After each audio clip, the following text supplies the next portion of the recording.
Second Corinthians chapter 10.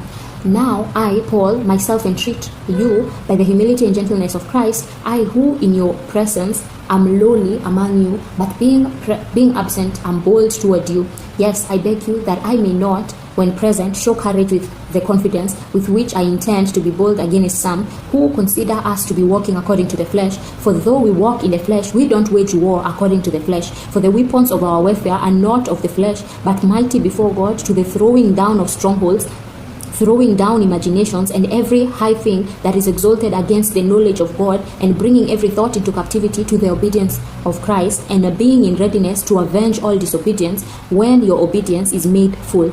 Do you look at things only as they appear in front of your face? If anyone trusts himself that he is Christ, let him consider this again with himself, that even as he is Christ, so we also are Christ. For even if I boast somewhat abundantly concerning our authority, which the Lord gave for building you up and not for casting you down, I will not be ashamed, that I may not seem as if I desire to terrify you by my letters. For his letters, they say, are weighty and strong, but his bodily presence is weak, and his speech is despised. Let such a person consider this, that what we are in word by letters when we are absent, such are we also indeed when we are present. For we are not bold to number or compare ourselves with some of those who commend themselves, but they themselves, measuring themselves by themselves and comparing themselves with themselves, are without understanding. But we will not boast beyond proper limits, but within the boundaries with which God appointed to us,